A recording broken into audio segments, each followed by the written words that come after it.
Hey everybody, welcome to our webinar. This is a ParentLearningClub.com webinar. My name is Dr. Blaise Ryan, the author of Democratic Parenting and director of the Parent Learning Club. This webinar is on picky eaters, sugar addicts, and dinner time power struggles. So in this webinar, what we're going to learn is why children use food as a control pattern, the psychological connection between food and emotions, and in this we'll talk about appetite, emotional eating, and oral fixations. We'll also look at how to sidestep power struggles around food and eating. And to do this, we use different ways to engage participation with children, which make them a lot more cooperative and willing to eat various foods around mealtimes. We'll look at 17 healthy immune-boosting foods that kids will usually eat, and 5 things to remember when making meals for picky eaters to help avoid resistance. And finally, we'll look at some easy 20-minute healthy meal ideas for those who have sensitive palates. So who am I, and what makes me an expert on child behavior, and why should you even listen to me? Well, my name is Dr. Blaise Ryan. I'm a doctor of traditional Chinese medicine. That means that I treat the root cause of disease, not just the symptoms. And when I became a father myself, my training led me to question the standard approaches to parenting, from the old school authoritarianism approach that's based around threats and punishments and holding and hoarding all the power in the family, to the modern day permissive or helicopter style of parenting where the parent usually forsakes all the power and children tend to get out of control and sometimes walk all over parents. And I asked myself, might there not be an easier way, a less stressful way for both parent and child? And so my interest to be the best father that I can possibly be led me to do intensive research in 3 areas. One was child development, the other was child psychology, and child behavior, which all work together. And in my research, I soon enough came across a lot of detail about ADD and ADHD because it's a big issue that is affecting many children. And so I founded Child Brain Health to increase my research in the field of child development and child behavior, and to use that as a platform to go deeper into ADD and ADHD. And over the years, I became the director of ParentLearningClub.com, which is an online membership club that helps to share a variety of different ways to improve our relationships with children. And it's really a place for parents who love to learn. So obviously, if you're on this webinar, you're a part of the Parent Learning Club, and the Parent Learning Club was made for you. And the majority of my research has been culminated into the book I published called Democratic Parenting. And so let's talk about picky eaters and sugar addicts and food and eating-based power struggles between adult and child. Why do these problems come up?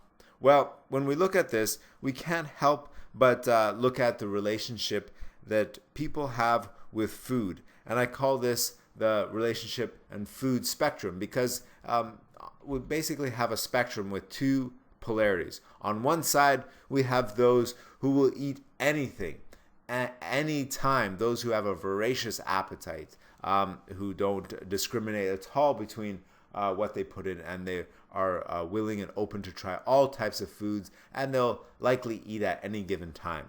And then on the other side of things, we have those who are what we call the picky eaters, who eat only certain foods prepared and served in certain ways. And we can have the extreme on either side. So on one end of the spectrum, we have the extreme of those who tend to be more obese. And on the other side, we might have those who often will be more frail or thin. And that can sometimes come with autism spectrum disorder, where they want only specific foods, certain foods, prepared and served in certain ways. And if it's not served in exactly the specific way, if the presentation is slightly off, then resistance will come up and they'll refuse to eat it.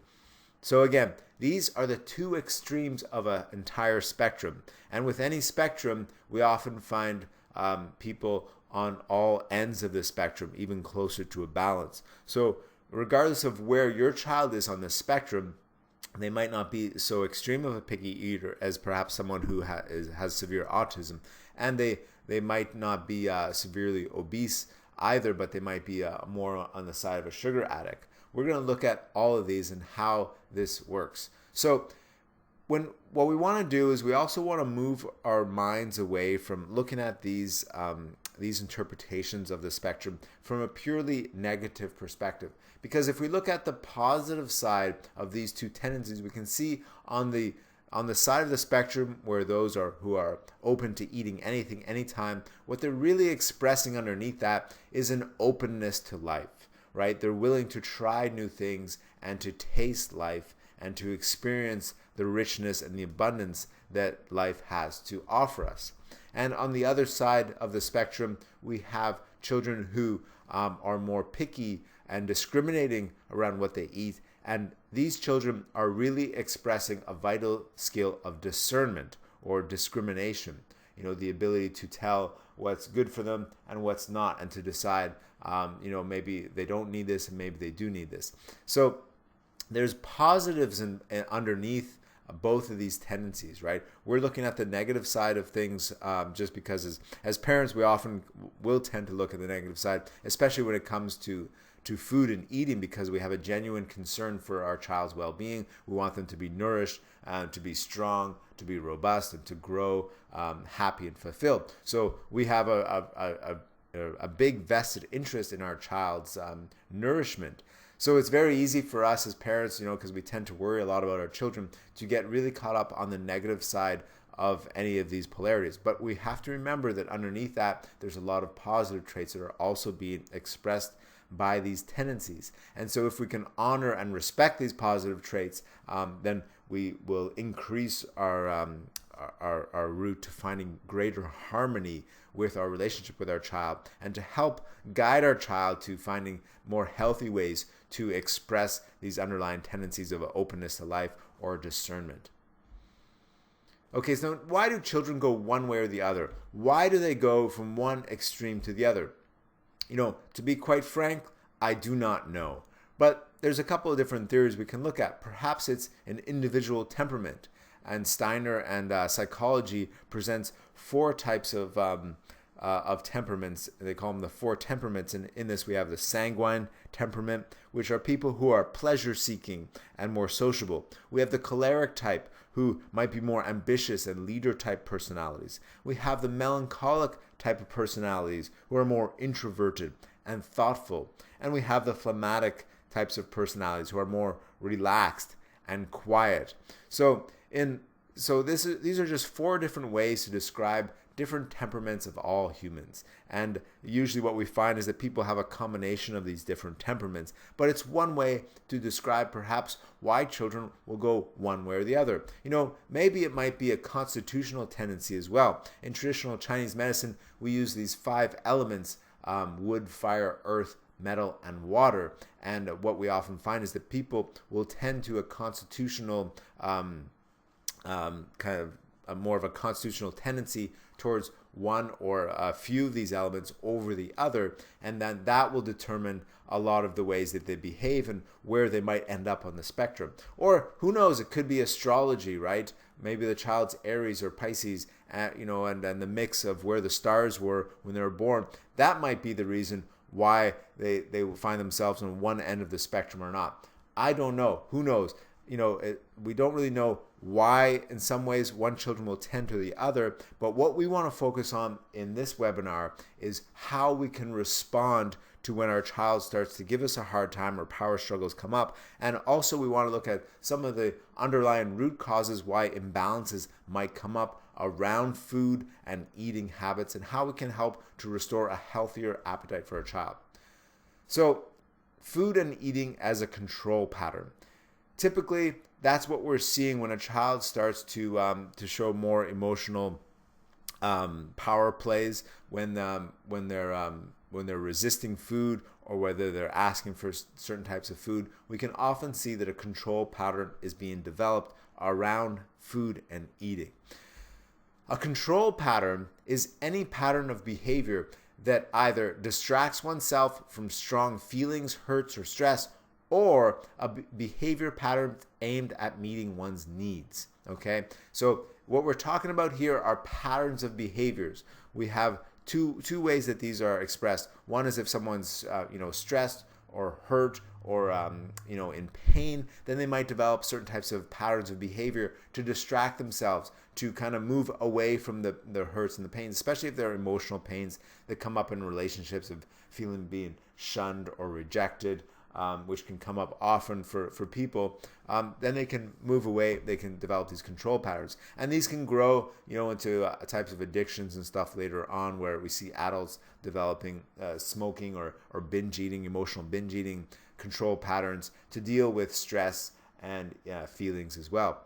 And control patterns are also developed when needs go unmet. So there are different patterns of behavior that people will adopt in order to get certain needs met. So if we look at these two extremes again on the spectrum, we can see that on the side of the person who eats a lot anytime and who will tend to be more obese, we can see that a common control pattern here is that the person will eat to soothe feelings. Okay, sometimes they might feel overwhelmed or stressed or just pressure, or maybe rejected or confused or isolated or have some hurt feelings, and they will tend to eat to soothe those feelings so that they don't overwhelm them or they're not so hard to deal with. And on the side of the picky eater, children will often develop control patterns that limit food in order to assert their power and their autonomy. Okay? It's also been said that good appetite for food means a good appetite for life. So how can we help our kids have a healthier and balanced appetite for life? And why do problems with eating develop for kids in the first place? Well, if you've read my book, Democratic Parenting, or attended some of my previous webinars, you'll know that a foundation to what I teach has to do with the 3 reasons for all behaviors. I often call these the 3 rules as well, or the 3 root causes for different types of behaviors. And these are the fundamental root causes for all behaviors for children and adults. And the first one is unmet needs.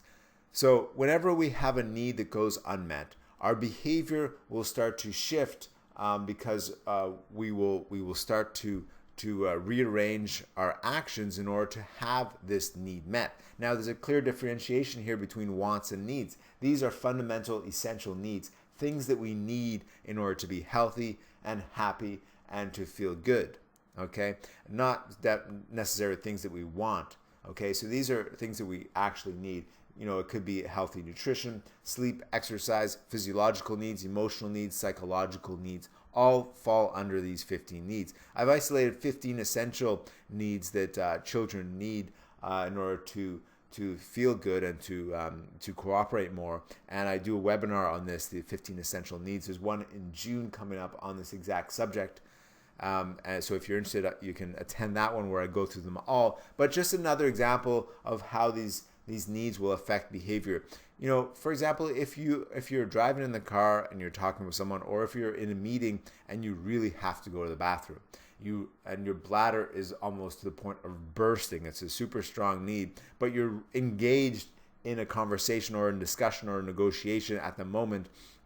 So you're focused on that, but at the same time, this need is going to affect your behavior. You might find yourself less patient or more irritable, or just not thinking as clearly because all of your body, large portion of your body's energy is focused on needing to go to the bathroom and also holding it in. Okay, so that's an example of how a physiological need can affect behaviors. And again, we have social and psychological needs as well that can affect our behavior just as equally. Another reason for behaviors is stress. Okay, and then under stress we can have emotions and pressures and tensions, hurts and pains that are unresolved, and these are just different things that will alter our behavior. And now we can see in modern medical research how much stress influences us and our health on so many levels. And children get stressed quite easily. And, there's 4 different types of stress that I talk about in my book. We have aggressive stress, situational stress, passive stress, and birth stress. And there's different ways to heal stress as well to help our children overcome these stress. And that's what we want to do in order to help children get beyond this. And the next thing is modeling, okay, where children model adults' behavior or other influences in their lives, these types of behavior. Children are natural born models. That's how they learn how to walk and talk and do all types of things. And even adults, we continuously model the world around us. There's the whole archetype theory in psychology that states that there are certain fundamental cultural archetypes that are taught to us through legend and myth and story throughout our whole childhood and even adulthood in movies and books and just throughout our culture, which make up a lot of our deep psychological makeup. So let's go deeper into this. Let's look at modeling. And what I want to do here is just look at a few different examples of how modeling can be one of the causes behind issues around eating, whether it's picky eating or sugar addiction, or obsessive eating, these types of things. Okay, and this will give you kind of some ideas of how to use these three reasons kind of as a diagnostic criteria to figure out what might be the real reason or the root cause underneath the behaviors.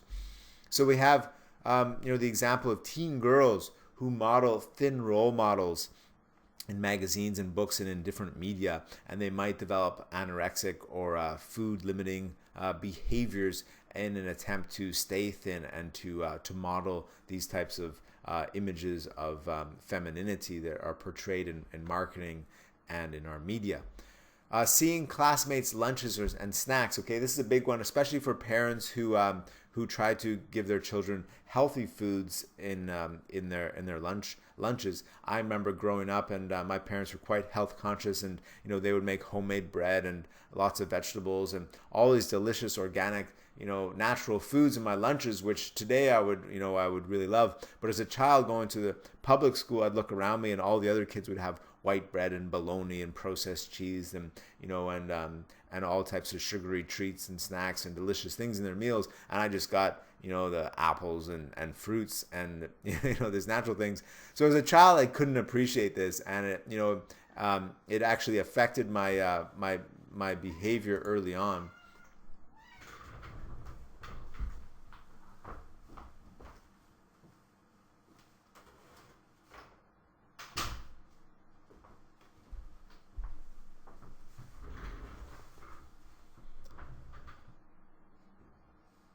Another example of modeling is ideas around certain food that children can get from those around them. So whether it's other kids at their school, siblings, or even other adults, when they might hear them express certain ideas or opinions about different types of food items, that can also affect their ideas and therefore translate into different behaviors or resistances around certain foods. So we also want to pay attention to what a child might hear about a certain food. And this can work in positive ways too. When they hear someone else talk about how delicious something might be, sometimes that'll open them up to trying something else. Controlling parents, okay? This is another way that modeling can affect children around eating and food, is if the parent is over controlling. Now we can see this often with parents who might have some underlying fears that their child might not be getting enough nutrition and is trying to feed them a lot of food in order to make up for that. Or also for those parents who might be overly focused on a kind of more of an extreme side of a healthy, natural diet. Now, my approach is more balanced perspective. I believe in enjoying the richness that life has to offer, and I think it's important, in my personal opinion, to balance the healthy foods and to get enough of those so that the immune system and the body is strong, but also to enjoy some of the finer things and indulge once in a while in some treats in life. So, saying that, when we're talking about different types of desserts and sweets and treats, there's lots of kind of, again, a spectrum of health along those, right? Some of them are extremely bad for your health because they're very high in additives and preservatives and colorants and chemicals, which can break down the cells inside the body and affect immunity, and is a big cause for a lot of the the childhood health epidemics we see today, like asthma and allergies and diabetes and ADD, that are just on the rise for children in the modern world, that come from just these excessive chemicals in the body, which also is a part of the stress factor, because it stresses the physical body and the physiological health and metabolism of the entire person. So there's a spectrum of health and indulging the sweets when it comes to desserts. So there's many desserts and sweets that you can enjoy that don't have all these preservatives and unhealthy ingredients in them.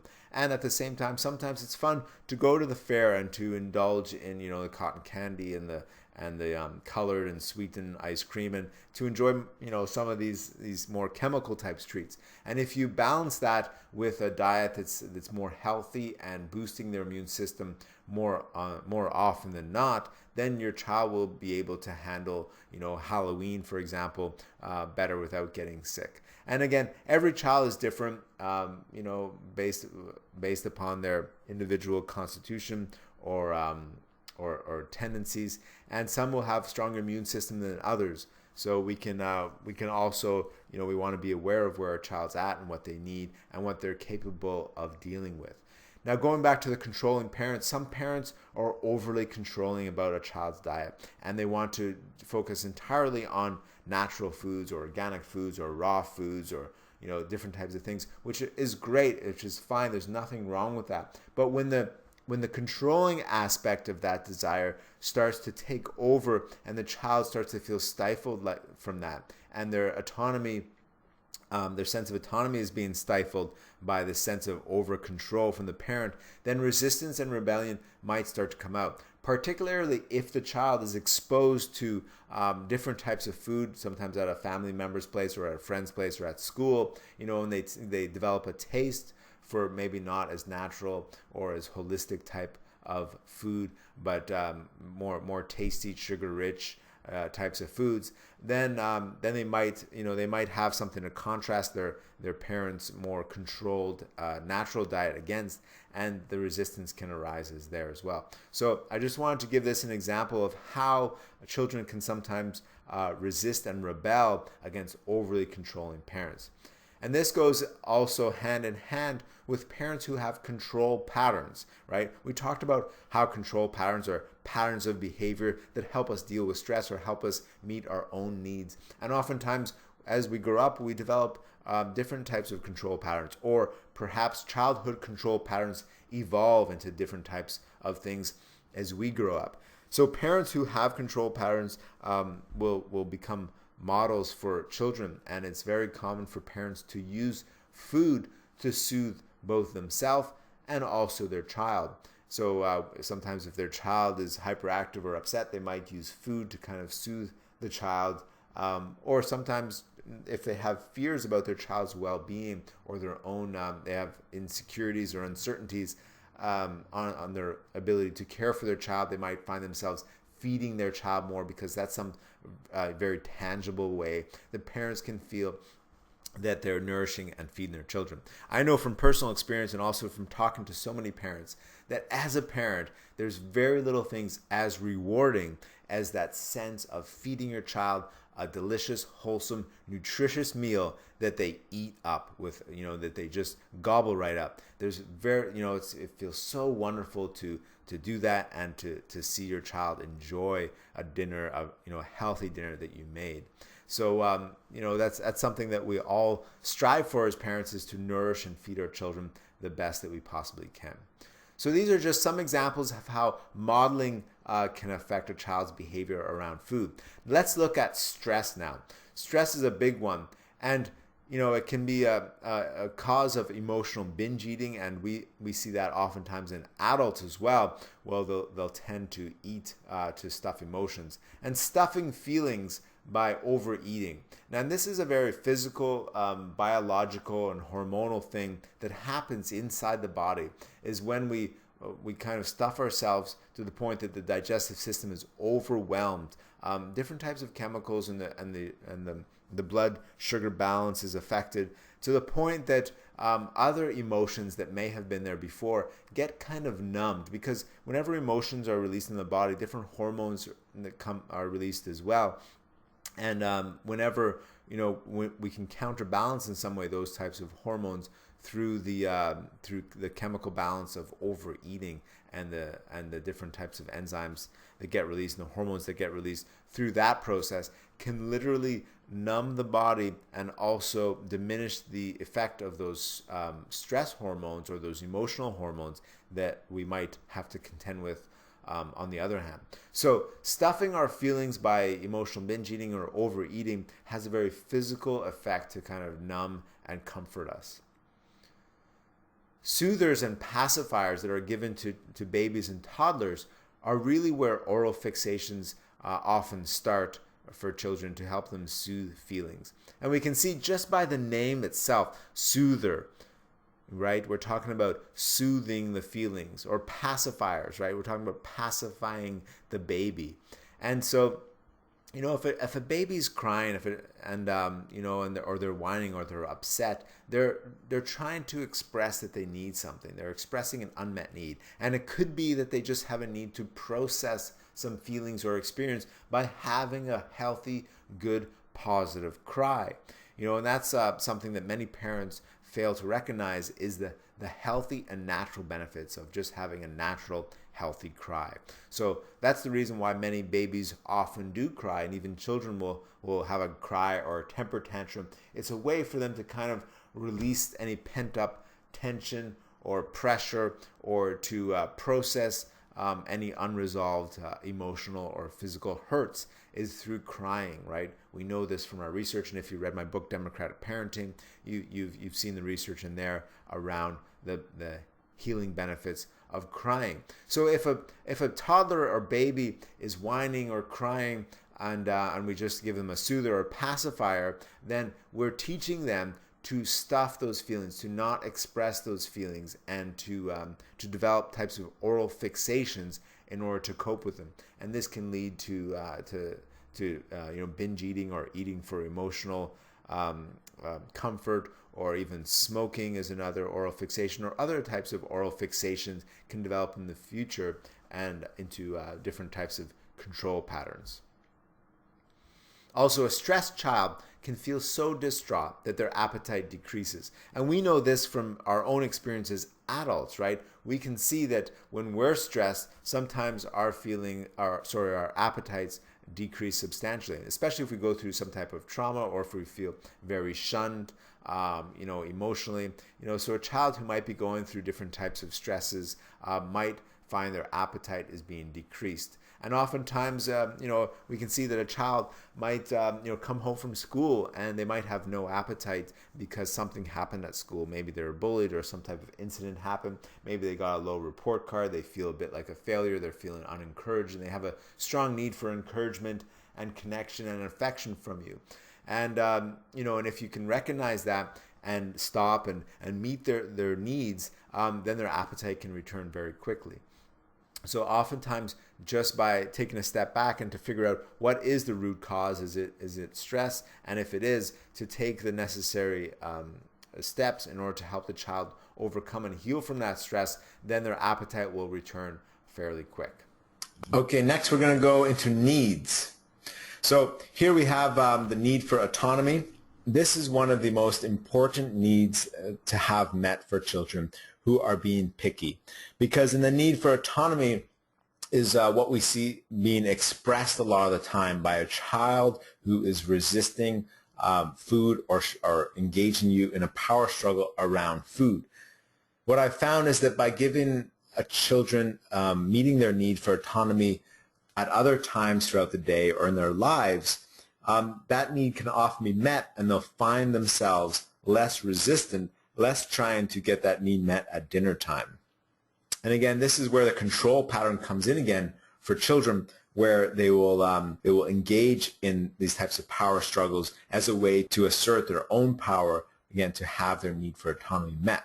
So whatever we can do in our lives, in our children's lives, in order to have that, to meet their need for autonomy, for them to feel more powerful, more autonomous, to give them maybe more choice in their day, they'll often be less resistant at other times. Need for easily digested foods. The fact is that some children just have more sensitive digestive systems than others. Again, we talked about how many children are just different character types often, and some are just simply more sensitive than others, and therefore maybe their enzyme count is less, who knows, but they might prefer different foods over others. And we have to respect that to some degree. There are enough healthy, easily digestible foods out there to suit every type of person.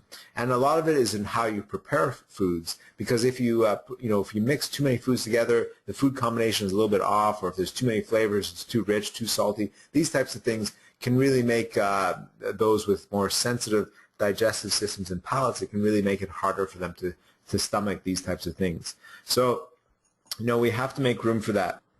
There's also a need for a clean digestive system. Now, one of the reasons that children are very sensitive and more picky than adults when it comes to food is that they have a more sensitive palate, so that they can isolate if there might be a poison thing in their food, if they're going to eat something that's rotten, that type of thing. So we have to respect that aspect of a child's ability to discern for themselves sometimes if something is not good for them to eat or not. At the same time, we see how children are often exposed to lots of bacteria and viruses at school as they're building their antibodies to increase their immune system. And we can never often know when they might be, they might have caught some type of bug, but the symptoms may not have started yet. But at the same time, their body's already preparing to fight this bug or this bacteria, and as such, they might naturally alter what they have a flavor for. So they might start to move away from certain types of foods and want different types of foods. So again, we have to respect that, and by respecting our child's natural tastes within reason, it allows them to build their own trust in themselves as well. So again, these are possible reasons, possible needs the child may be sought being met by being more picky. So these are different things you can look at.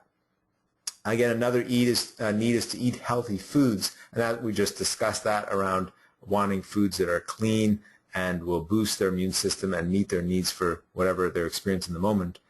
Also, there's a need for exercise. So if a child is not exercised and their body is not tired, right? They haven't used up all the resources in their system from their last meal, then they might not just be as hungry as usual. But if we can meet our child's needs for exercise by getting them outside and playing with other children or out in the neighborhood, running around, that type of thing, they'll burn up all the fuel, they'll build muscle, the circulation improves, everything improves in the body, and then their appetite will often increase as well. So in our modern age where many families find themselves in a real type of urban living situation, the need for exercise can sometimes go down, and we see that in a lot of the modern research where it shows that children are exercising less and spending more time in stagnant positions than ever before, thanks to the technology of the internet and video games and movies and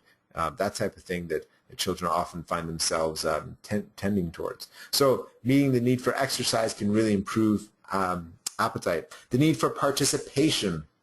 Okay, this is a great need that can go unmet for children, and then it can disrupt their natural appetite and desire to enjoy great meals with you at the dinner table. And by getting our children participating in our family meals is such a powerful way for families to work all together, and for the child who might be picky, usually for them to develop a more happy and enjoyable emotional connection with the whole experience of making the food and eating the food. Children who make their food are much more likely to eat that food, okay? But if you're always making the food for them and catering it for them, and they never seen the preparation, and they get to play video games or do whatever they want, and the food magically appears on their plate, it opens room for them to feel like they don't feel that same emotional bond or connection with the food because it's just something in front of them, right?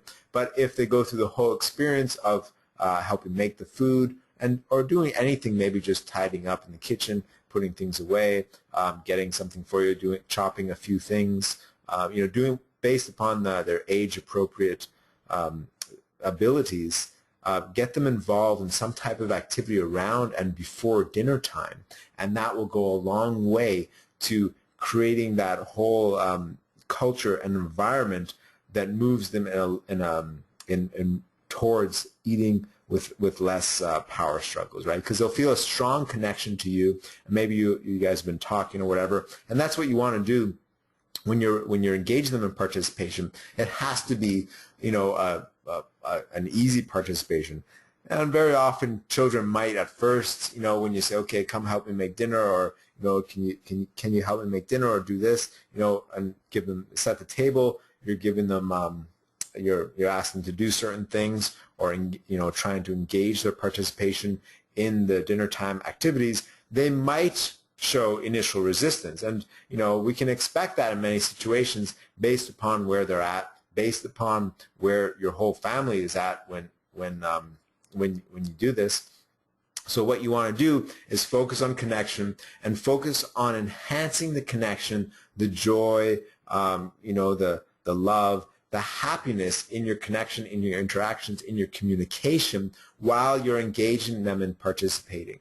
So, maybe put on some fun music that your child likes, to kind of get the mood happy. You might sing. You might stop for a moment and dance with your child in the middle of the kitchen while you're making the meals, whatever it is, right? Or you might do something funny, make a joke, or you might, get them to help prepare the plates or do something like that that's more fun, more engaging. Then the child is much more likely to participate easily, and that will lead them to actually eating down easier as well. Okay.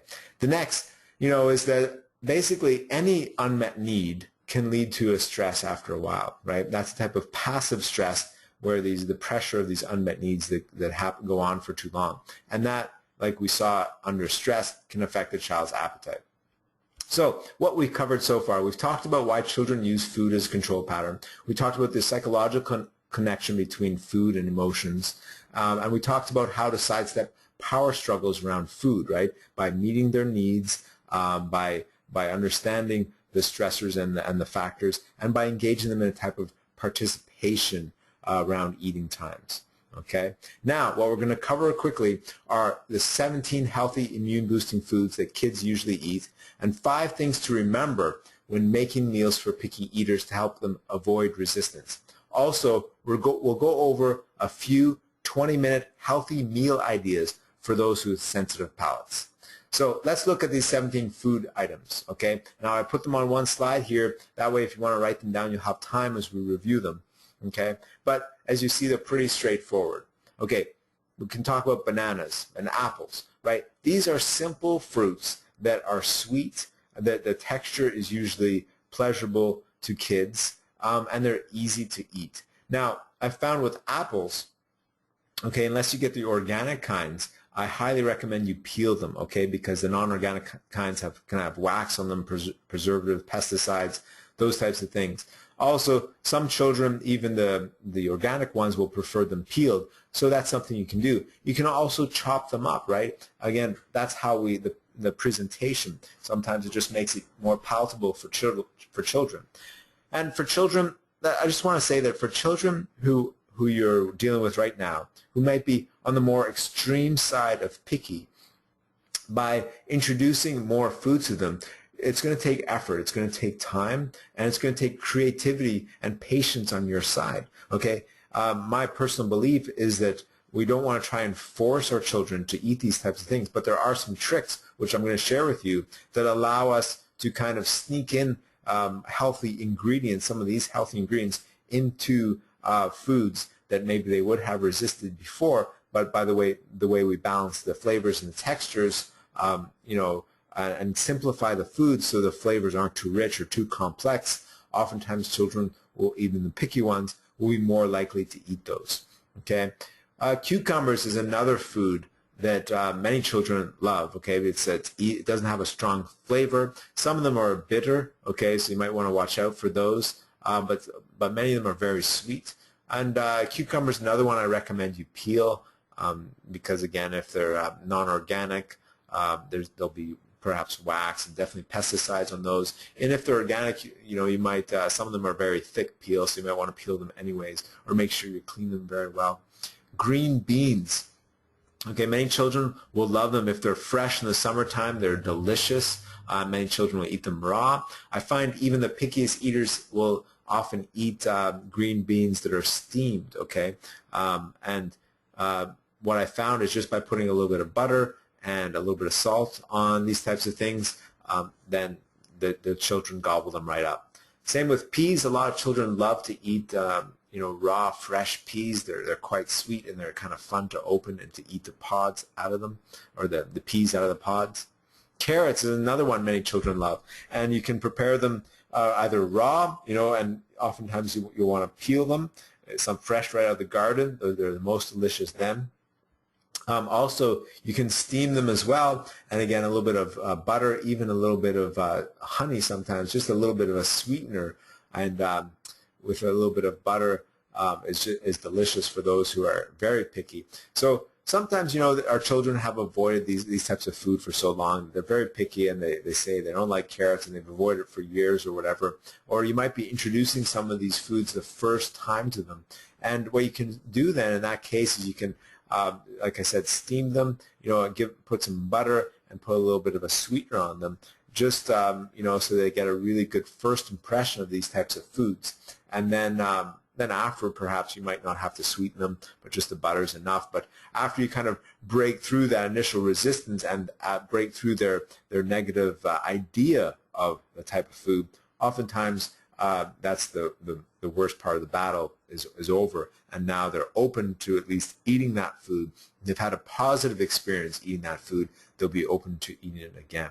So again, the lesson there is that for parents who are dealing with kids who are quite picky, at first we might need to make more of an effort to balance the foods, to give them to them in more tasty ways, or to prepare them in more appetizing ways. But then again, after the child develops that initial positive experience with those foods, they'll be more likely to eat them in ways that require less fuss in the future. So it's it's a gradual thing, just like anything in life, right? Anything that we build or want to change or transform, it's a gradual thing, and we can introduce these changes harmoniously by applying this type of positive effort in that direction. And then here's a few different sweeteners that are very healthy and that most children will eat. Raw honey, extremely rich in enzyme and nutrients. Pure maple syrup, again, the pure kind, has lots of minerals and vitamins as well. And blackstrap molasses, one of the best sources of vitamin D's, and some children aren't as fond as molasses, others quite like it. And then on number 10, we can talk about different types of meats, right? Beef, chicken, fish, pork, all of these types of meats, depending upon how they're prepared. Children will often, might like one over the other. Sometimes the picky eaters only like, chicken or something simple, or a specific type of fish, or a certain way of prepared pork. But then what you can start to do is start to prepare in different ways. And as your child starts to trust what you cook, and on the emotional level, you're meeting their needs, and then they're feeling less need to resist you and defy you on the emotional level, and their trust that you're respecting their sensitive palate on the food level, they'll be more open to trying these foods cooked in different ways, or more complex ways, or with stronger types of flavors. Okay, natural butters and cheeses. Okay, now some of these foods, if your child's lactose intolerant, they might not be able to eat some of these things. But what I've tried to do is to make this as balanced as possible. I know some families are, completely vegetarian, or their children are gluten intolerant or sensitive to different types of ingredients. So some of these might not work for you. But what I want to do is to kind of get as many simple things that are available to most people to give you a general idea of the ways to eat, right? Because there's lots more fruits than bananas and apples that even picky eaters will eat. But what you want to look for is types of foods that are more neutral in flavor, right? You can see I didn't put any really strong acidic type foods on here like pineapples or oranges or grapefruits.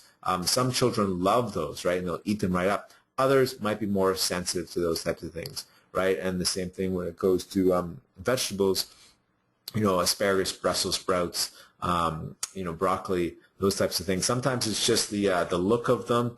Sometimes a slight thing in the flavor, or sometimes the texture of these things that put children off. But you can see from peas and green beans and cucumbers and carrots, these are nice crunchy types of textures, and the flavor is not overwhelming. So natural butters, I'm a believer that that butters are relatively healthy, right, in balanced doses. And also cheeses, natural cheeses that are low in preservatives, not processed as well, are a great source of calcium. But we have to feed our children in a balanced way so they don't, it's not too much. Almond and rice milk, okay, this is something that many children will drink gladly as an alternative to cow's milk. Not always, though. Some, again, might be more sensitive than others, and some might prefer certain brands over others. So if you try it once and they, one type of brand, they really don't like it, you don't always have to give up then. You can try a different flavor or a different brand and see if they might try it again. Whole rice or whole grains, there's lots of different types of grains that children will like. Sometimes the picky eaters will be quite resistant with certain types of grains because it's new, but rice is something that many of them will eat, especially white rice. And if it's whole and minimally processed, it's quite nourishing. Garlic, herbs, and spices. Now, many children you think might not eat these types of garlic, herbs, and spices, but it's all in how you prepare them and the dosage of them. Okay, so for example, whenever I make pasta, I always use fresh garlic, and I simmer it in the oil first, in the olive oil or in coconut oil, and I don't overcook it because I want to retain a lot of the health properties of it. And the same thing with herbs and spices. I use fresh oregano and different types of fresh herbs and spices because a lot of these herbs and spices are incredibly rich in different types of immune boosting nutrients and properties. And we can see a lot of the herbal supplements in health food stores have these these cooking herbs as cures for different types of ailments, right? So we can cook with these types of things, but it's all about balancing it for those with sensitive palates. Okay, we'll get into that next. And unprocessed sea salt. Children love salty things. That's one of the reasons they tend to a lot of these types of chips and junk foods. But the trick is that salt is quite healthy. There's lots of minerals in the unprocessed sea salt. So what we can do is get some of that unprocessed organic sea salt and just start cooking with that instead of the more processed or bleached kind. Whole grain pasta, many children will eat that gladly over the pure wheat pasta, but again, it depends how it's prepared for many children, as well as homemade healthy treats. Now, as I mentioned before, I'm no extremist, and I don't think you should cut out sugar completely, or sweets completely. And there's many, many ways and recipes to prepare these all types of amazingly delicious treats and sweets and foods that are entirely healthy and wholesome and organic and gluten-free and low on processed sugars that you can make in your own home. And you can just look online. You can Google this stuff, and there's you'll find as many recipes as you'll ever need there. So the key is just to apply the effort and to spend the time to do that. Now, I promised I'd talk about the 5 flavors. Okay, now the 5 flavors are sweet, salty, sour, bitter, sour, and spicy. Okay, and the key is to balance these 5 flavors in a way that your child will eat these types of meals, because sometimes the bitter or the sour or the spicy just jumps out for children, and it's too much for them to handle. That's why overly rich or overly complex foods or lots of different types of food items that are combined are hard for children who are overly picky. Okay, now you can see that there's actually 2 out of these 5 flavors that children and even most adults tend to flavor. The first one is sweet. So fruits are sweet, There's lots of natural sweeteners like the raw honey, the maple syrup, stevia, there's other types, as well as carbs are actually sweet in nature. They convert to sugar very fast in the digestive system, so those are also sweet. And then salty is the other one. Okay, salty is a flavor that many children and even adult picky eaters will tend towards. So again, we can use unprocessed sea salt. There's also a product called Bragg's. It's a non-soy sauce type of soy sauce tasting liquid that you can put on all types of foods, but it's just filled with amino acids, so it doesn't have the high sodium content that you get with soy sauce. And then natural fermented soy sauce is actually, in my opinion, in proper doses is healthy as well. So these are natural ways that you can balance these flavors. Now the trick is to kind of get the right amount of sweet, the right amount of salty, and hide some of the more bitter or sour or spicy flavors that might be in foods that children might resist. Now, here are 5 tips when cooking for picky eaters. First, we talked about this, is the emotional connection. Okay, this is like an overview of everything we went over and leading you towards something you can practically use when dealing with picky kids, okay? We're kind of culminating all the information here into 5 easy to follow tips. The first one is the emotional connection we talked about, okay? And here we want to engage participation in family meal routines. Okay, engage our children. It might just be setting the table, and children of all ages can participate. Again, maybe not really young toddlers, but even them, you can get them to kind of do something. They might move the chairs, the really young ones, or just carry the forks to the table and do something simpler. And the older ones can carry the glasses or pour the drinks. And then some children can get stuff out of the fridge. Other ones, the older ones, can cut some of the things. So based upon your circumstances and your time, you can engage children in family meals. And even if you're doing a very fast meal, even if it's a breakfast meal, you can still get the children engaged in some way or another. Now, this engagement doesn't always have to happen within the meal preparation itself. It can happen with other type of preparation. And we can see this with breakfast, where we might have our child do something else, get ready for school or brush their hair or do something else in the morning, and participate in the whole type of environment so that they can come ready to eat. That is less effective than getting them to participate in the actual meal making, because again, they're going to have less emotional connection with everything involved around eating, and their minds might be elsewhere while they are elsewhere taking care of something else. But depending upon the situation in your family, just by getting them involved around a specific routine that leads towards meal, and they know that once they do this thing or clean the room or do something else, feed the pet, eventually it'll lead to them having a meal. By having that type of predictable, consistent leading up to a family meal routine meets their needs for consistency, predictability, participation, and therefore they'll be more likely to enjoy a nice meal with you and the family.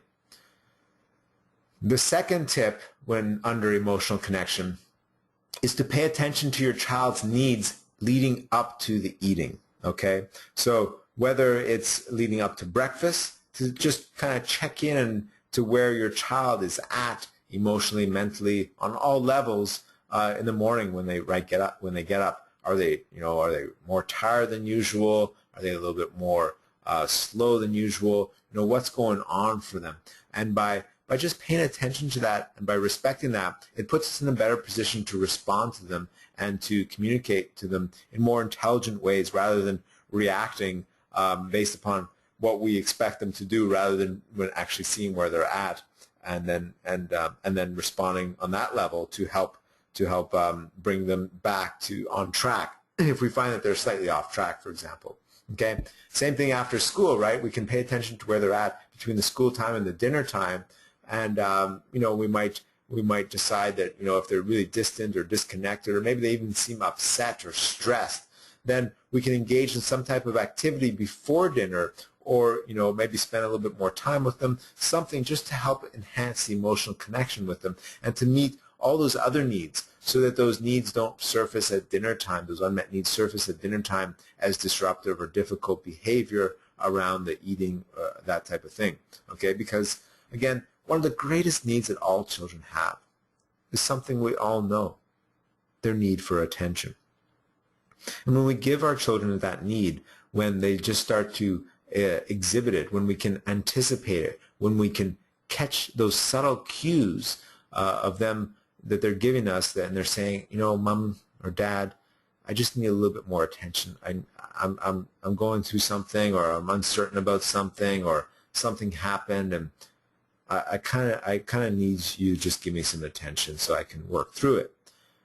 Oftentimes, children's behaviors and even the subtle types of cues that's exactly what they're trying to say. It's like a cry for help from them, wanting our connection and our attention. And so if we can catch those cues, our children start to trust us on such a deep level, and it nourishes them. There are so many needs because they know on a deep level that we're there for them, that we're completely connected to them. And that, again, will resolve any of these types of tensions or unmet needs well before dinner time. So when dinner time rolls around, that emotional connection is strong, and their appetite for life is strong, and their appetite for food is stronger as well. Okay, the next 3 tips are around making the food and balancing the flavor, the texture, and the presentation. And this is stuff we just talked about, right? When we talked about the different types of foods and the texture of these types of foods, and again, presenting them. And this is especially important at the beginning stages of working with picky eaters. Again, if your child is quite picky right now, you have to look at this strategically, kind of a long-term thing. Don't expect to use the things I'm talking about with you now over the next few days and therefore to be a radical transformation. Sometimes it is. Sometimes it's just an emotional connection issue. And by just paying attention to their needs and helping them through some type of stress or engaging them on a different level, that can be enough to make a dramatic change for them. And that's what it was all about. But oftentimes, especially at the beginning stages, and even on a long-term basis, depending again on the type of child and their palate, how sensitive their palate is, the type of personality and person they are, we want to be aware of balancing the flavors, those 5 flavors I mentioned, the textures of foods, because that's a big trigger for many children, and the presentation of foods, right? That can be a big one as well. So by applying that effort to make everything more appetizing for the child, just helps to ease the frustration and the power struggle. So we can have fun with our picky eaters, right? We can hide all the good stuff, all the healthy ingredients, those maybe more spicy flavors of garlics or the more bitter and pungent or sour flavors of some herbs and different types of ingredients that increase the antioxidant and nutrient and mineral and absorbable vitamin content of their food. We can hide all that stuff in more enchanting type of flavors of combining sweet and salty foods, of balancing the different textures together in ways that they enjoy, and in doing a type of captivating presentation like you can see in the example here on the slide of food that's fun, right, that is captivating for them. And you can see also in many of these examples, it's a combination of balanced textures as well and colors, right, especially in the rainbow presentation of those fruits. Perhaps a child might typically not like one of those fruits, but just for the exploration to taste the color difference and the way that it's put here might inspire them to try that, and therefore be open to that type of food in different circumstances in the future. All right, let's quickly go over a few 20-minute healthy meals from my own family cookbook. Okay, so breakfast. This is a very healthy breakfast that you can do, is to make non-instant oatmeal. Okay, so that's the type of whole oat flakes that you have to boil for at least 20 minutes as you mix it on the stove. And then what's really fun for children is to serve just the oatmeal as is in a little bowl on the table. And then what you can do is give them multiple items that they can add to it, right? So you can have coconut flakes or some dried nuts and some dried fruits to go with it. You can have a little bit of organic whole cream to pour in it, or milk, almond milk or coconut milk, or if it's organic whole cow's milk, you can put that into it. Maybe even some organic sugar cane or some maple syrup that can go in there, some some raw honey that they can mix all in, and just the joy of them that they can put these types of ingredients in and choose how much they want of each thing, mix it up, will often, again, that's engaging their participation in making the food. And it's a very healthy types of things you can put. You can put fresh fruits or berries that they can put in there for themselves. And so this is something that works very well for children. I recommend to give this a try if you're looking for natural breakfast recipes. And here's a lunch recipe, is using whole grain noodles with a homemade sauce and lots of melted cheese. Okay, so you might think lots of melted cheese is not the healthiest part of this, but there's lots of calcium in it. If it's not overly processed cheese, there's lots of health benefits to it as well. And that's a key part. Using the cheese helps to balance the salting, and also helps to kind of hide and balance some of the the consistency and texture differentiations that can come with whole grain noodles and homemade sauce over perhaps a craft dinner type of recipe that they might be used to or that they might prefer. Because whole grain noodles do have a different texture, and the homemade sauce does as well. So you want to kind of balance that with something else. And with the sauce as well, again, you want to balance the salting aspect, because this type of recipe is expected to be salty a little bit. That's what children like about it. And you can also combine this with some raw carrots or cucumbers on the side, or any other type of raw type, easily digested, neutral vegetable. And a dinner idea is to use a type of pan-grilled meat. Okay, this could be a steak or chicken or whatever you want, and you make it with garlic and salt. You can maybe put a bit of soy sauce in there to give it a bit of a teriyaki flavor, maybe a bit of a honey as well if you want it. Now, these, by using natural ingredients and natural types of herbs, you're extracting the pure benefits of those herbs rather than using store-bought types of ingredients that are filled with preservatives and additives, which are very unhealthy for children. And again, using whole grain rice, okay, many children are open to that, and steamed vegetables, again, with melted butter and salt. So you can see these are very simple recipes that don't involve a lot of food combining, and as such, you can do it quite quickly, right? It doesn't take very long to grill up a bit of meat and to make some rice and to steam some vegetables and put, melt some butter and put some salt on it, right? Then the meal's done and it's ready. It's only about 20 minutes long. So these are just foundational ideas, and of course you can expand on this all you want. The key lesson here that we're looking at when we're talking about these meals and these ingredients, and especially when we're talking about boosting a child's immune system, is to reduce the amount of preservatives, additives, sweeteners, colorings, and other types of artificial chemicals that often come in the mass produce foods. Okay, so a lot of the foods sold in modern grocery stores are quite unhealthy because of all these ingredients, and there are studies that confirm the effects of additives and preservatives on childhood behavior, and their academic results as well. So anytime you get your child some type of preservative-filled food, even for example, often the types of yogurts that are marketed for lunches, right? They're filled with all types of preservatives and colors and sweeteners, and oftentimes the cheese strings and those cheese things that are sold for lunches as well are filled with colors and preservatives and additives and artificial sweeteners and salt and MSG and all types of things, right?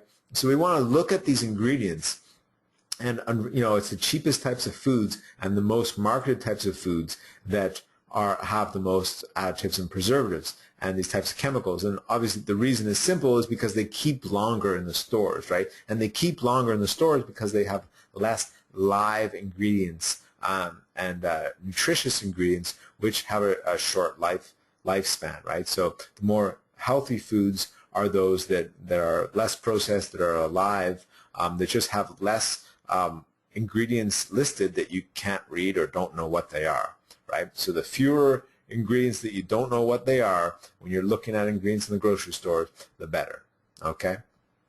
Okay, so that's it for the main presentation. I just want to let you know that coming soon, we have another webinar in 2 weeks that has to do around helping children heal through fears and anxieties.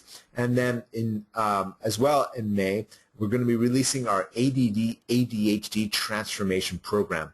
This is a home study program for parents that want to help their children to overcome ADD and ADHD naturally that I've been working on for over 4 years. So I'm excited to finally be releasing this after so long. So stay tuned for that. You'll get email letting you know about that. Now, if you have any questions.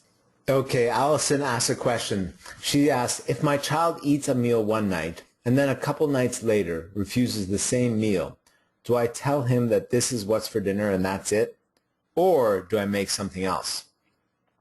I don't want to get in the habit of cooking 2 meals each night, one for mom and dad and one for our son. Great question, Allison, and that's a problem that many parents face for sure. Now, I definitely don't recommend cooking a second meal when your child, after you've already cooked one and prepared one and that's served, and then your child refuses that. I think at that point, not to cater to your child. And after you've served a meal, and if you've discerned for yourself that their needs are met and that they've eaten this before, and that there's no reason for them to need or want anything else, and you're careful to cater to any sensitivities that their palate might have in preparing that meal, then at that point it's just a matter of asserting a firm limit with your child, because oftentimes they'll test limits, and if in the past they've kind of been able to manipulate you and they've been winning the power struggles when it comes to picky eating and food and that type of thing, they won't give up that type of power that easily. Again, that's not always the case, because if, like I mentioned, if you do meet their emotional needs for autonomy and there's that strong emotional connection, they might not feel that need to have that power struggle at all, so they'll happily eat it. But sometimes it can still come up as well, because children naturally test limits, right? That's something they naturally do. It's not necessarily bad, but they do that in order to kind of know the boundaries of behavior and to just, and they sense types of changes, right? They sense when a parent changed their approach around something. So sometimes they just want to test that to see if that's real or not. So they might test you a little bit by refusing something that they feel that they could gladly eat, but just to see if you'll kind of go along with them, to see if they still have that level of power. And sometimes children don't want to give that up easily, again. But like I said, if you do make sure those other needs are met that are at the root cause of them wanting to assert their power, engage in a power struggle with you, then it'll be much easier for you. So what I would recommend at that point is to, set a firm limit and to say in a kind, loving way, I'm sorry, sweetheart, that's what I've cooked. You ate this the other night. There's no reason why you shouldn't eat it tonight. I'm not going to make anything else, and that's that, right?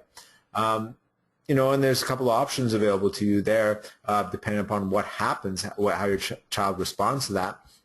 They might throw a big fit. They might throw a tantrum, in which case that's showing you that there actually are some deeper needs around processing some stresses or pressures that are being expressed through that tantrum, right? So that's an opportunity for healing, for helping your child heal through a temper tantrum as well. But perhaps they might just refuse themselves, right, and not eat anything. And if that's the case, you can let them do that and experience the natural consequence of hunger that may come later.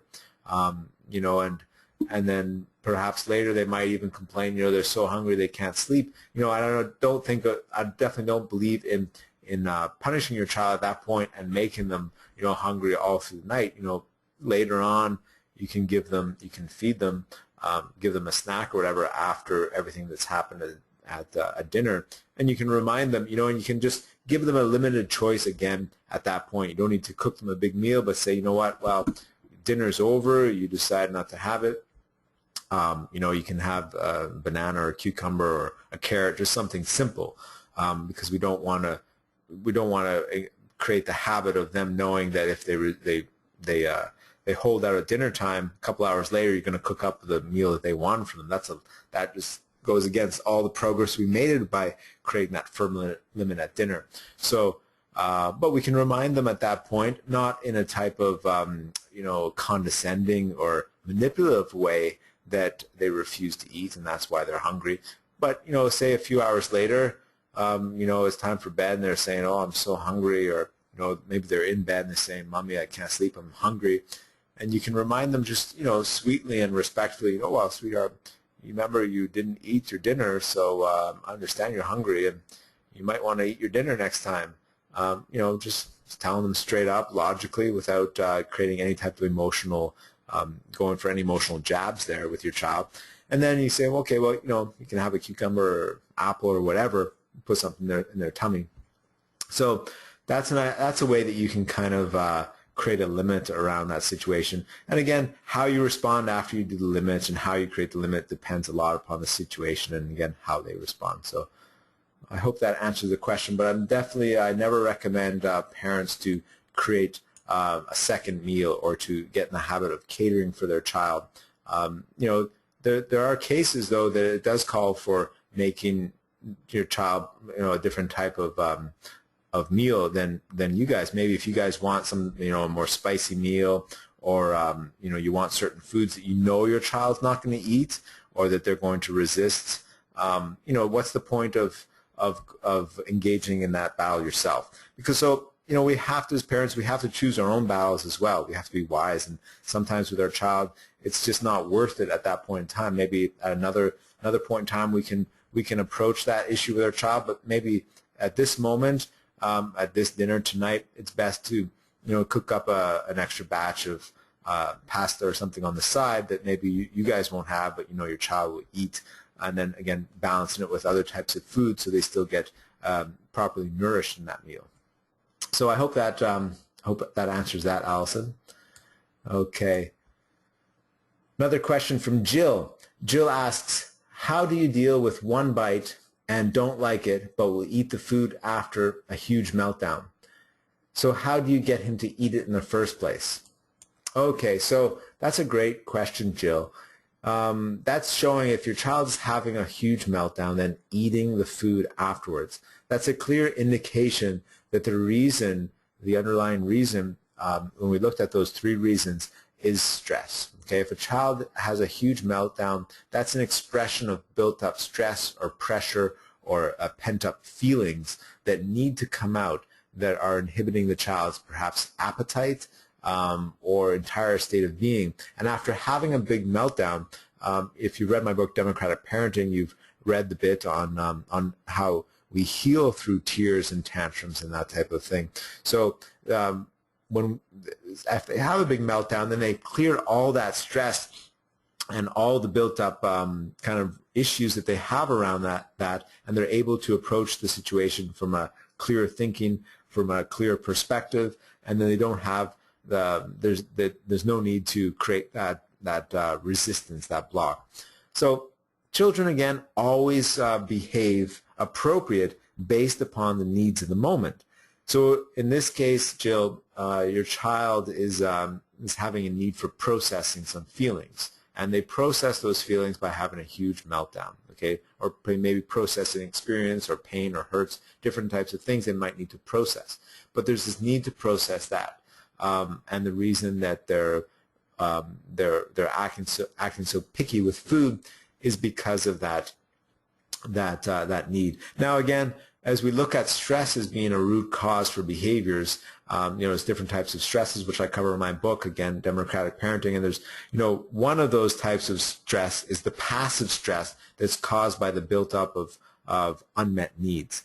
So sometimes as we dig deeper and deeper and deeper into our child's behavior and start to really respect where they're at and really see where they're at and analyze different influences in their lives, and we can see that different factors might be building up for them, and different areas where their needs might be lacking, or different areas where stress or pressure or tension might be accumulating for them. So what we can do in order to answer your question in the first place, how do we get your son to eat the first time, is to go deeper into the root cause behind the buildup of tension that's at the root of that meltdown, why they're having that big meltdown to begin with. Now, really young children, okay, babies and toddlers and young ones, Well, often, that their need for processing feelings and hurts and emotions is oftentimes more frequent than older ones. Okay, so sometimes just falling or hearing a loud noise or seeing sometimes something confusing, or the older ones when they hear something on the news that might be disturbing about violence or wars or natural disasters, that can really affect them, and that confusion can cause a type of internal stress, or these because their sense of their need for security and safety is diminished. So all those things can build up, and when we can uncover those root causes, then we can help to not only avoid those issues, but when those issues are there, we can lead our child into different types of activities to help them heal from that. And if you have my book, a great activity is to do the play attention time with your children. That's a great way for them to process these types of things, and so that they can approach the situation better. So I hope that answers your question. The bottom line there is to try and create the circumstance to help them heal from any types of built-up pressure and tension and stress. When we talk about, in my book, I talk about how children heal from stress, and we have crying as being a major one. There's other ways where they talk about their feelings, or they do symbolic type of play where they reenact things, or even laughter, exercise, sweating. There's different ways that children will process these feelings and tensions and pressures and stress. And as we can create, leading up to, as we're aware of our child's state of being leading up to dinner or meal times, then we can respond more proactively to help them heal from stress and to have all their needs met, so that when they do approach dinner, they don't have that resistance, and they don't use that resistance as a way to bring them to that process. And because your son of, resisting food in order to have a meltdown is kind of like a control pattern that he's involved in order to process those feelings. So he has a need to process feelings or pain or hurts or experience or emotions, and what he's doing is using the food and the circumstance around that food, that resistance and the pressure that's created between the power struggle of you and him, as a means for him to process and release those feelings through having a meltdown and a big cry. Does that make sense, Jill? I hope that answers your question.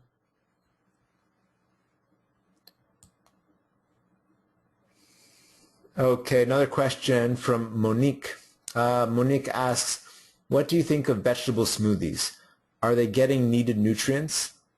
Definitely, yes. Vegetable smoothies are great. I'm a big believer in just keeping food natural, keeping food simple, and keeping food as alive as possible. So that, the less cooked it is, the less processed it is, the more enzymes and live vitamins and nutrients are in it, right? So vegetable smoothies are really great in that. And if your child will drink those, if you can get a recipe that your child loves, then by all means, those are great things to feed children. Okay, question from Allison. Should all food always be eaten at the table, or is it okay to be more flexible and eat a snack or yogurt or dessert on the kitchen floor or in the backyard or on the couch, for example? That's a great question, Allison. I think I don't think there's any right or wrong here. The only thing that they know for sure when it comes to eating food and assisting the enzymes of the stomach to eat food and increasing the appetizing nature of food. They've done different research and studies on this because obesity and weight gain is such a huge thing. So there's been diabetes, and there's different types of ailments that come from digestion that scientists research all the time, and they found that different things are a factor in digestion. One is that I'll just kind of share a few different things that I know. One is to eat. The slower you eat, the more you chew your food, the more enzymes are released, and the more the food is broken down, and more nutrients are digested and assimilated. And especially this is the case for the more nourishing and the more whole the food is, the more it actually requires chewing in order to break down. an interesting thing that you'll find is that the more processed the food is, the more easily it's absorbed with less chewing. And an interesting thing to look at with this whole picture is that they've found that scientists have found that children's brains or skull sizes are actually shrinking, right? As a mass population, that the skull size is actually shrinking. And my suspicion for the reason behind this is that more and more children and people are eating more processed foods that require less chewing, and a lot of the skull growth is influenced by chewing, because the jaw is such a crucial part of of the whole skull, and the muscles that are related to chewing go around the whole base of the skull, and I think are largely influenced by the use of muscles, right? Bone growth is influenced by that use of muscles. So foods that require less chewing can affect all types of issues for children. So that's just one thing that they found, that chewing food and eating slowly, eating food in front of TV or video games has been found to actually be unhealthy. They found that it actually decreases digestive enzymes because a lot of the emotional, nervous, flight or fight, adrenaline type enzymes are triggered by a lot of the television programming. So those come into play, and then the digestive is decreased. Eating on the run or driving or while you're doing other things, all these types of things decrease digestive enzymes.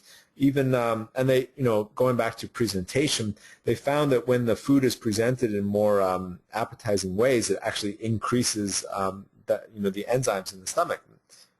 And we know this by the whole expression of mouth-watering food, right? Food that looks so good that we start salivating for it. So all these types of things, we know on an instinctual level. So going back to your question, Allison, I think it's fine to eat food wherever you want to eat food, right? The important thing is that connection of being connected with your family, and also being present and connected with your food. You're present with what you're doing and what you're eating. You're enjoying your food.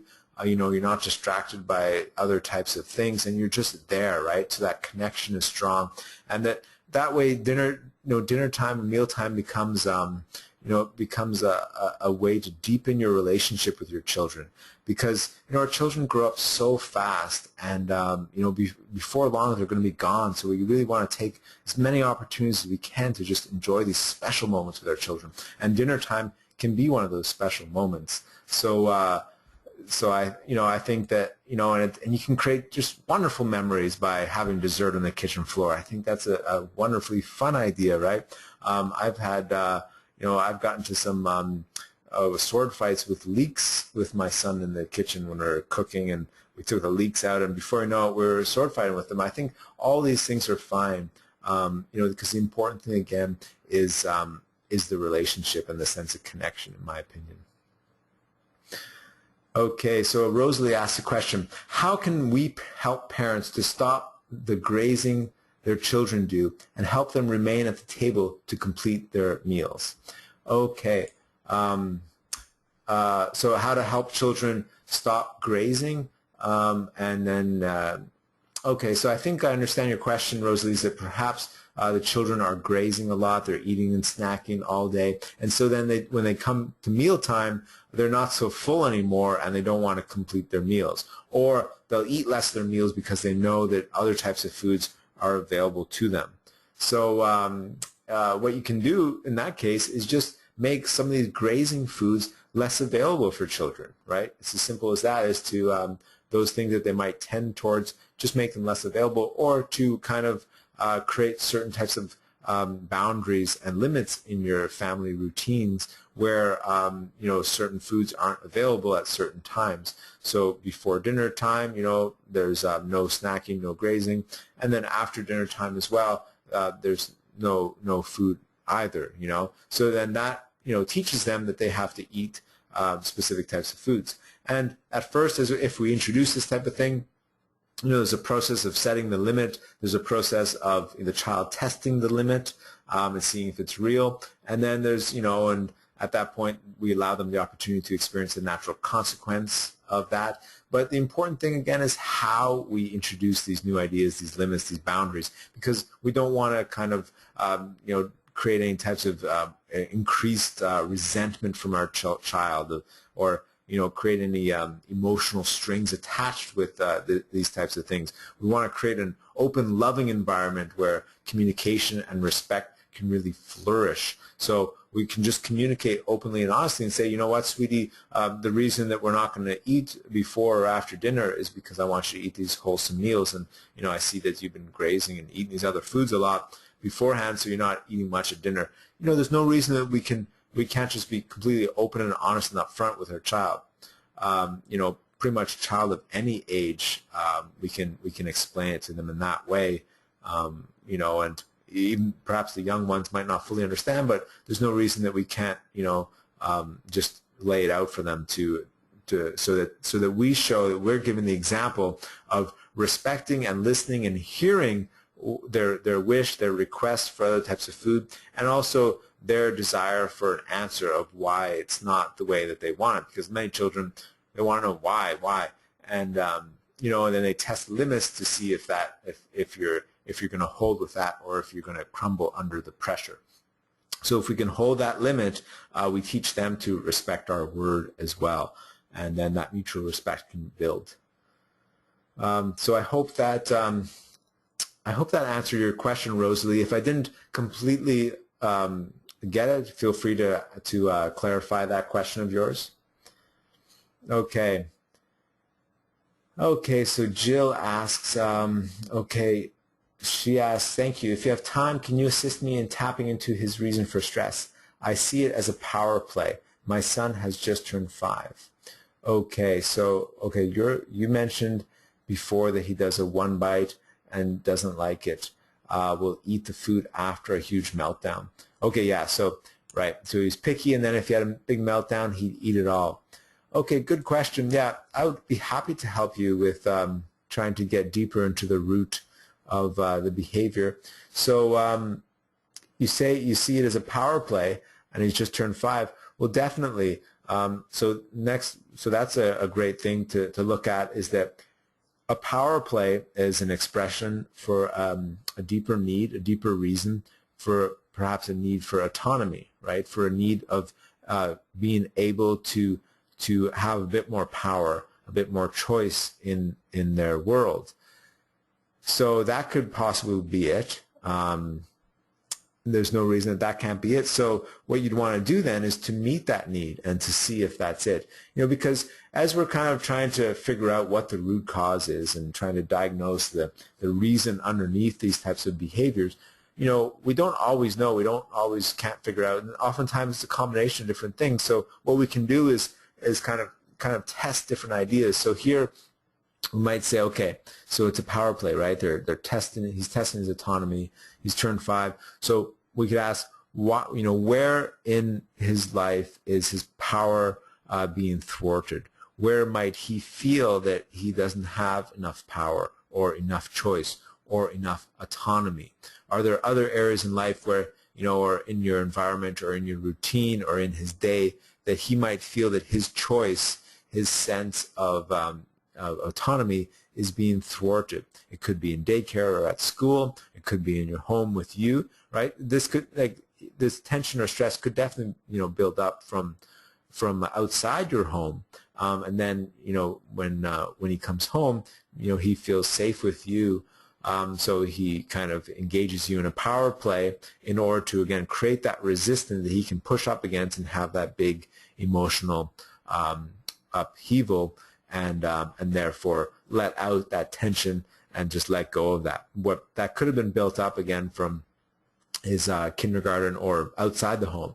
So these are different ideas, different, again, ways that you can kind of go deeper into figuring out what his reason might be behind that, the reason for stress.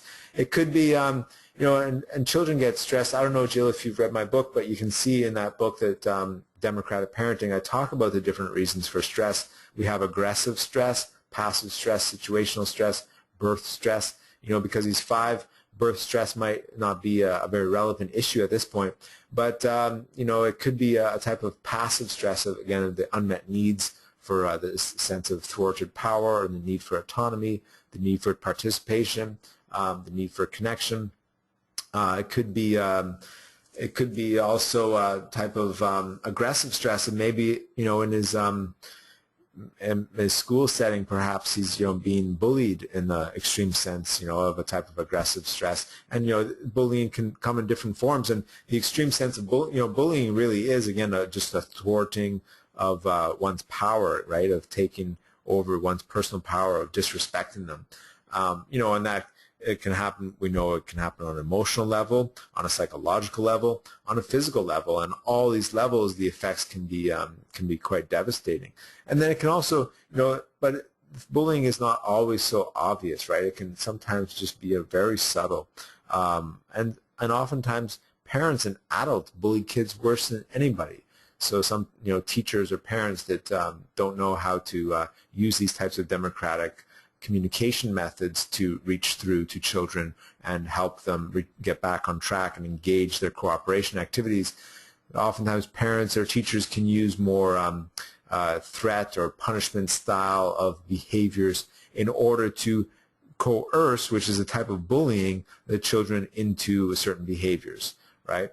So that could be an area of aggressive type of stress, and there could be a passive type of situational stress, where maybe there's just too much stimulation in their environment or their day. Perhaps you have a very busy lifestyle, and your son doesn't have any downtime in his schedule to just process his experience and his days and his feelings.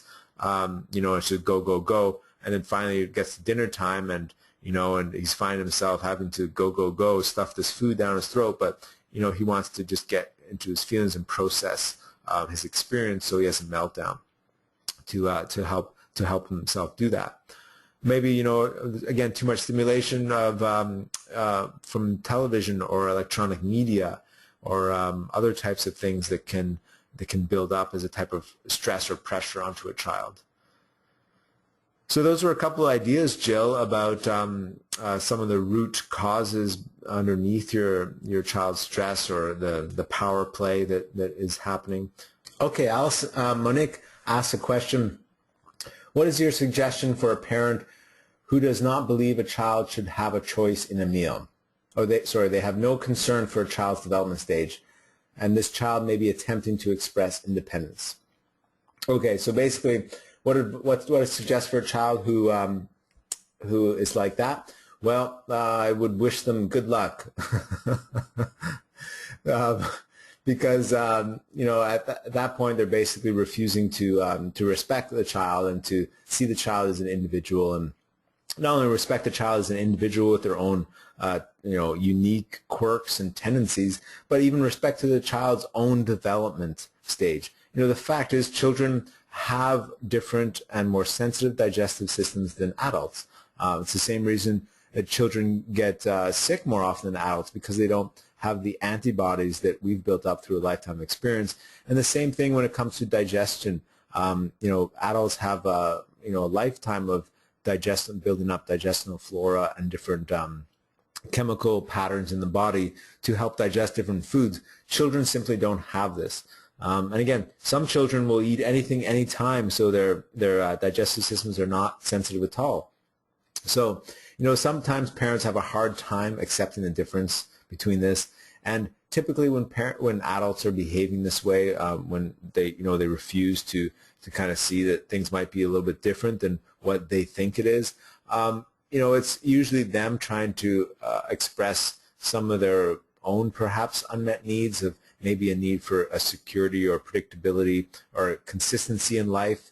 Because again, we live in a very unpredictable universe, and we're bombarded with bad, unpredictable news all the time. We never know what's going to be on the news the next day. And on one level, we're addicted to it because of, we're addicted to anything new and interesting because it captures our interest.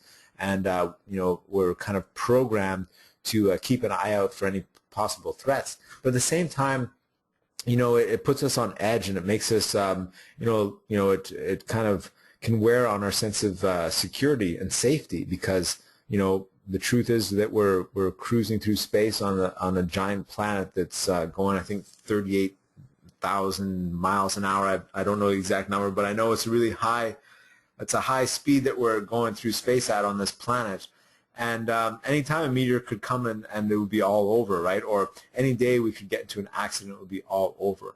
So considering these truths, these facts of life, some people, because of their upbringing or circumstances, they seek a type of predictable consistency, and they really get attached to that, and they will fight tooth and nail to try to prove that, or to enforce that to be the way, for life to be the way that they want it to be.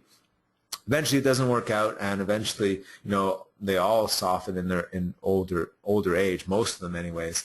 And people tend to get a little bit more flexible and easygoing as they grow older, and as they see that everything's not so black and white all the time. But in the meantime, what we can do is just be more sensitive ourselves to these types of people that are more resistant. To ask ourselves maybe what might they need, because sometimes actually people are more open-minded than they let on, and they're just wanting to be heard themselves. They're just needing a little bit more attention, a little bit more encouragement, a little bit more sense of connection themselves as adults and parents. So sometimes if we, just kind of give in and listen to them and agree with them and compliment them on their good ideas and encourage them to share and to express what they're thinking and their different thoughts, and kind of tell them where we agree in different areas, and reduce the amount of disagreement and resistance from our side, that can oftentimes really open them up to be more receiving to different ideas themselves. And sometimes they'll just naturally do that because, again, we tend to model people, right? Modeling is a way that we behave, and adults model others as well. So, if someone respects you and treats you really good, you oftentimes want to reciprocate that. So my suggestion really is, if you find yourself dealing with someone who is, like you said, Monique, very set in their ways, and and not giving anyone any choice, and not trying to make any being flexible at all with dinners with their child, is to just try and to be there to support them and build a connection and relationship with them, and and just find the opportunities, the open opportunities that where you can kind of assist them and help them to see that things aren't so black and white, and maybe this child is attempting to express a type of independence or autonomy, and to find those opportunities to express that in a way that they'll be more well received, right? Because oftentimes, especially with the type of person like this, we can't be so direct like that, because they'll perceive it as a threat. And these types of people, who are resistant to different ideas, often find new ideas a threat to their identity, because they hold so strongly onto those things that they think are reality. So, it becomes just an art to kind of to connect with these people and express things in ways where they'll be heard more. So I hope that answers your question, Monique. But there's oftentimes not many suggestions we can give these types of people unless they come right out and ask for our suggestion. And even then, sometimes them asking for our suggestion or advice can be a setup where they're just looking for an opportunity to disprove what we may suggest for them. So when these types of people do open up and might ask us for advice or a suggestion, or when the opportunity presents itself, it's better to try and go at a roundabout way to maybe tell a story or use an analogy or something like that to kind of start open their minds more to more flexible and empathetic type thinking, or giving examples of how children are different or might be at different developmental stages, and how that might affect how they eat or different children's needs. So I hope that gives you some encouragement, Monique. Thanks for that great question. Okay, we have another question from Donna. Donna asks, trying to get grandkids to try different types of food is challenging. Oldest grandson is 8 and is on the ASD spectrum, autism spectrum disorder, and would live on bananas all day and refuses to eat meat and veggies.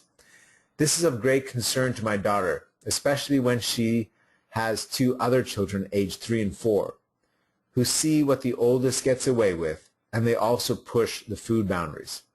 Any suggestions? Welcome on how to get them to try new foods. Okay. Any suggestions on how to get them to try new foods? All right. So, all right. Well, that's with autism spectrum disorder children. That's a really tough situation because again, a lot of the control pattern is kind of surrounding foods, and children with this diagnosis are often quite complex, and there's lots of different aspects of their behavior and their situation and the relationships in their lives that we need to approach in order to make improvements. Now, the key thing I find to get the best benefits with these types of children is to focus a lot on the emotional connection, to try to get them maybe to involve in more participation or making different foods, or maybe even get them involved in gardening. We're approaching summer and that type of thing, where they might have an opportunity to grow a type of vegetable or thing themselves, and then that could be inspiring them to taste it, right? It's basically to change their relationship with foods, because your oldest grandson, as you mentioned, he's developed what we call the control pattern around bananas. It could be also, that there might be certain chemical balances, and maybe the high potassium levels in bananas are something that his body needs, so that's why he likes those. But there are also great types of, they're again a very more neutral food. They're not too sweet, but they're still sweet enough, and they have a nice consistency that many children enjoy. What I would really encourage then, if he does eat a lot of these, is to try and get organic bananas, because they're grown in soil that has more minerals, and therefore the mineral balance of organic bananas is much healthier than those that are non-organic. So that's just one thing that you can do just to help keep his nutrition strong, even considering this control pattern, within the control pattern. Now, to break the control pattern, okay, there's different things you can do. Now, oftentimes, breaking a control pattern will involve going through a big tantrum or a meltdown, because when you start to limit things and limit control patterns or different types of things like that, you're basically telling the child, you know what, sweetie, I love you, and I can see that you're really upset because you really want this thing, but I know deep down inside that you don't actually need more bananas right now. I know you're hungry, and there's lots of other food that you can eat, but you've had enough bananas now. And by wording it like that, that's kind of creating a verbal limit, and that's by just being open and honest with your child. By saying it like that, it's you're basically speaking truth, and children can recognize when truth is spoken, and they respect that, and oftentimes it gives them great relief to actually hear something that's true being spoken, when you can recognize that they're using a type of control pattern as a way to escape perhaps strong feelings or other tensions or built up stress or pressure that they haven't processed. And you are showing them that you see that, and you see them, and you see through that, and you are still connected to the bright, connected child that's perhaps underneath some of these control patterns. That will give children a tremendous amount of relief. It's almost like giving them permission to let go of all those feelings, and for the healing to really begin. So children, will often have a big meltdown and a big cry, which can just take away the edge, and is really the beginning to healing much deeper things. So and oftentimes when we're limiting this type of thing, we're limiting it once and working through a big tantrum is just the beginning. We oftentimes have to do it several times to help the child come back to a state of clear thinking and good judgment, and then they'll just be less likely to use the banana as a control pattern, especially when you create a limit and you hold strong to that limit, so that they soon realize that control pattern is not there anymore. you don't have to deny them bananas, but just limit the amount of bananas that are there. At the same time, give them options of other things to try, right? And they might, your grandson might try all types of things to assert his power, because perhaps a lot of his identity within the family constellation revolves around that now, especially with younger children. Like you said, they see what he gets away with, and they're starting to push food as well. Then it becomes like a family constellation thing. And the family constellation theory is basically a theory where different children develop different identity patterns and strengths based upon the position of other children in the family. So oftentimes one child will be more academic, one might be more sociable, one might be more athletic, as broad examples of how children will tend to thrive in different areas. So, say if the oldest child is just thriving academically, the younger child looks at that child and says, well, for one, I'm not that academic to begin with, and to compete with my older child academically when he's already secured that position just isn't smart. So I'm going to go maybe more an athletic route to prove myself, to get attention, and to build my identity around that. So that's the family constellation theory, and that can happen in this type of situation. So when you're limiting these types of foods for the older son, as the older child, as the two other children looking up and watching that and seeing this happen, the oldest child probably won't give up that power that easily. So you can expect lots of tantrums. There's a lot of patience will be needed. The parents will need to get support for themselves, just so that they have the patience in order to listen through some of these intense feelings. Because the saying goes that when we help a child heal through strong feelings, the way to do that is to listen to the strong feelings. And all strong feelings have a beginning and an end. But strong feelings in another, when we hear strong feelings in another, those bring up our own strong feelings. So if we haven't processed our own strong feelings or unprocessed hurts, when we see a child going through that and expressing it, it triggers our own stuff that hasn't been processed ourselves. That's why it's so important to connect with other adults and parents and do adult-to-adult listening time and other types of things, meeting our own needs, making sure that we have time for ourselves to rejuvenate and replenish and recharge our emotional batteries, so we can come back to our children and really be there for them. So it's really important, especially if we're helping children through control patterns, because so many strong feelings are embedded in these control patterns. And when we limit those, that's when those strong feelings get kind of get unraveled out, right? And then they can get released and the control pattern dissolves. So that's the kind of way we want to work through that. At the same time, by presenting the grandson with other healthier options that are as neutrally are more neutral in flavor and pleasurable in texture and appealing in presentation, eventually he'll try something. And again, he might have to go through experience a natural consequence of being hungry, because if he's not willing to let go of that power, he might refuse all types of food and see how long that can go forward, right? But at some point, if enough food is available, and if the parents don't enhance the tension around this power struggle, then there's less for the child to grasp onto.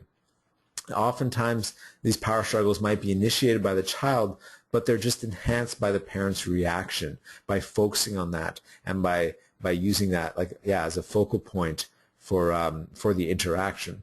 But if the parent just starts to kind of ignore that and move on with other aspects of the relationship and life, and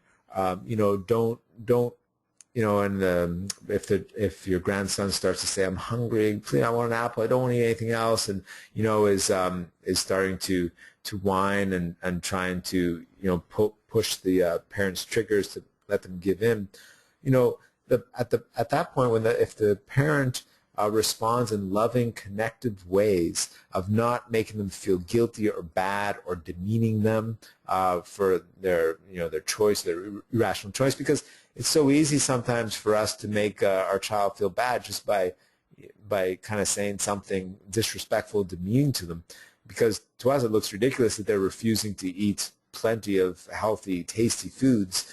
and they're starving themselves. So on one hand, our fears that there are deep instinctual fears that they might starve are getting triggered.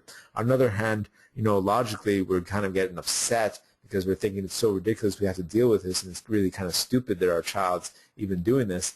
But if we make our child feel stupid by the tone of our voice or the words we use, that just enhances the tension, increases the problem, right? Instead, we want to dissolve that. So by dissolving that, we want to focus on meeting the underlying needs for connection, attention, love, affection, understanding, participation, autonomy, all these types of things. And if you meet all these underlying needs and you help to heal those stresses and you work through the problems and unravel the control patterns by setting healthy, loving limits, then this stuff will get resolved eventually. But saying that, he's 8 years old, right?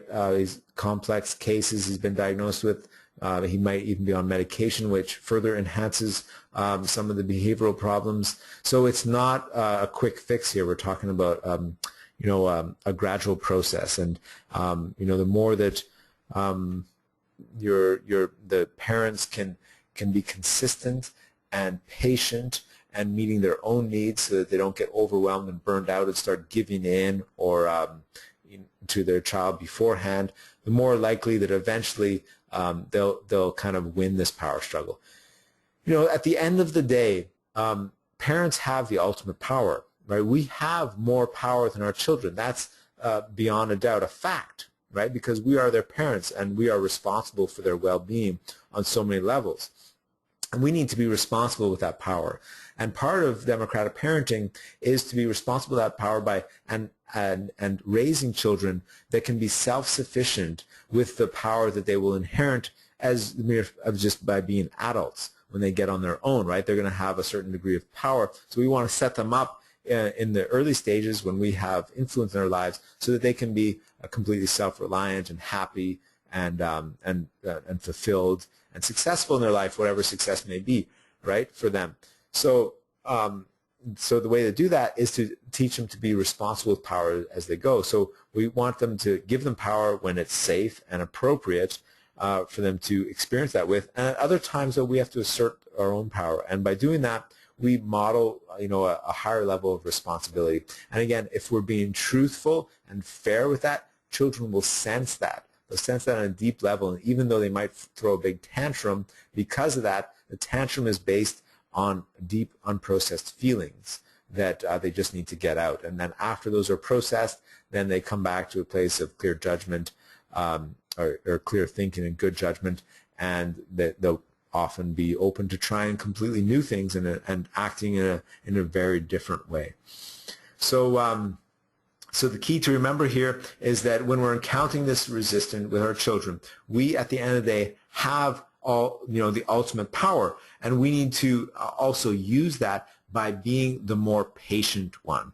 We need to be more patient with our child, and if we can show our child, if our child knows that no matter what, no matter how stubborn and impatient and patient they are, that we as parents will outlast them, will outweight them, will be more patient with them while still remaining loving and connected, but at the same time never letting them disrespect us and we're not disrespecting them, then it creates this deep level of respect and trust and admiration for you that they end up following things that you advise them or encourage them. I'm speaking, this whole webinar has been from personal experience because my son is one of the most picky eaters ever, and a lot of it came from just him being exposed to different family members and stuff like that from a very young age, where he tastes all these different types of foods that weren't always as healthy as what I like to have in the house. So, he developed over time, he got very, very picky.